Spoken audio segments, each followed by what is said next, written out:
Global skill development mission में आपका स्वागत है। नेक्स्ट सेक्शन में हम जानकारी लेंगे अगले टूल के बारे में जो हमारे पास एनवेल्प के रूप में अवेलेबल है।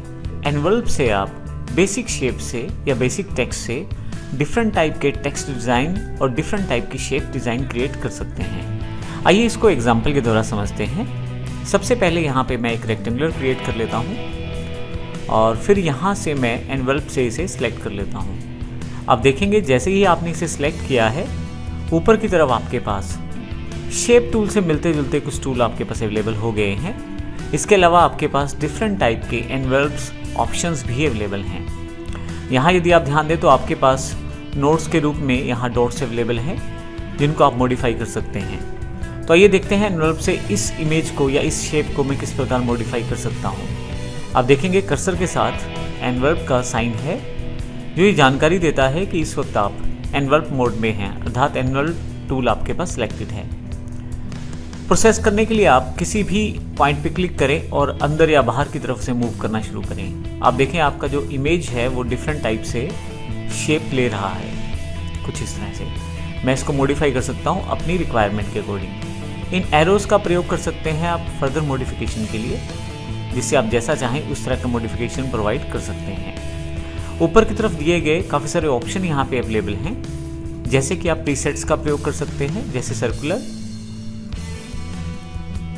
रेक्टिलाइनर, रेक्टिलाइनर स्लैंट, और कोई भी ऑप्शन आप सेलेक्ट करने के बाद उसको फिर से मॉडिफाई कर सकते हैं। फर्दर यहाँ से किस तरह से आप मॉडिफिकेशन करना चाहते हैं वो सेट कर सकते हैं सिलेक्शन मोड।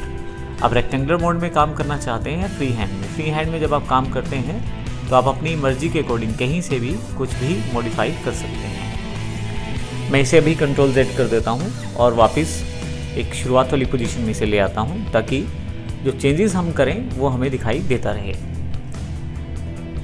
मैं यहां से एक प्रीसेट लोड कर लेता हूं रेक्टेंगुलर। तो रेक्टेंगुलर से आपके पास देखें यहाँ पे नोट्स बढ़ गई हैं और इन नोट्स को मैं आसानी से मॉडिफाई करते हुए अपनी शेप को मॉडिफाई कर सकता हूँ। अब यहाँ से नोट्स को ऐड कर सकते हैं।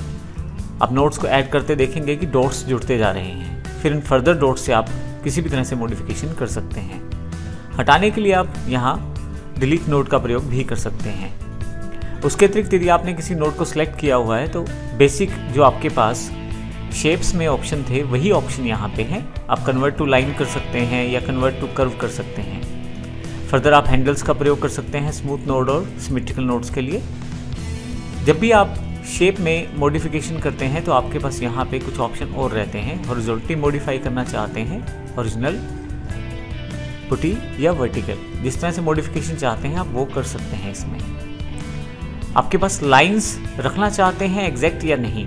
अगर मैं इस पूरे फ्रेमवर्क को बना के रखना चाहता हूँ ताकि लाइंस को मॉडिफाई ना कर पाऊँ तो ये काम मैं यहाँ इस ऑप्शन कीप लाइन को सिलेक्ट करके कर सकता हूँ। मैं कीप लाइंस को क्लिक कर देता हूँ।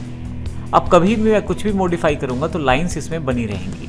आप देखेंगे बेसिक शेप जो है वो रहा है, बना हुआ है और उसकी जो आउटलाइन है वो बनी हुई है प्रॉपरली। इंटरनली आप देखें शेप को मॉडिफाई कर पा रहे हैं। इसको ऑफ करने के साथ ही मैं अपनी मर्जी से शेप को मॉडिफाई कर सकता हूँ कुछ इस तरह से।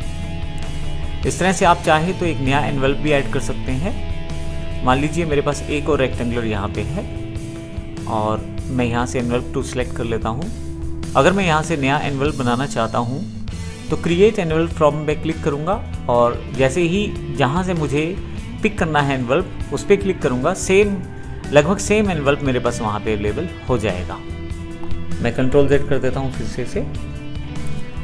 अब यहाँ से इसके साथ ही कॉपी एनवेल्प प्रॉपर्टीज़ भी कर सकते हैं। इसमें भी आपको जिस ऑब्जेक्ट पे आप प्रॉपर्टीज़ फिल करना चाहते हैं उसको सिलेक्ट कर ले। जैसे मेरे पास ये जो रेक्टेंगल है ये सिलेक्टेड है। अब जहाँ से मुझे प्रॉपर्टीज़ कॉपी करनी है, कॉपी एनवेल्प प्रॉपर्टीज़ पे क्लिक करें और उस पर्टिकुलर एनवेल्प पे क्लिक करें। अब देखें प्रॉपर्टीज़ कॉपी हो जाएंगी। इस तरह से मैं यहाँ पे फिर से वापस आ जाता हूँ। अगर आप एनवेल्प इफेक्ट को ख़त्म करना चाहते हैं तो उसके लिए यहाँ पे क्लियर एनवेल्प के नाम से ऑप्शन अवेलेबल है। मैं क्लिक करता हूँ। क्लिक करते ही आप एनवेल्प का जो ऑप्शन है उसे हटा सकते हैं। देखिए जब भी आप डबल क्लिक करते हैं तो आप एनवेल्प की टूल बार यहाँ पे आपके पास अवेलेबल हो जाती है। तो डबल क्लिक करने से आप डायरेक्टली एनवेलप से रिलेटेड टूल्स को यहाँ पे देख सकते हैं। मैं यहाँ फिर से क्लियर कर देता हूँ, तो एनवेलप देखें क्लियर हो गया है। इस प्रकार आप नॉर्मल मोड में एनवेलप का प्रयोग कर पाते हैं।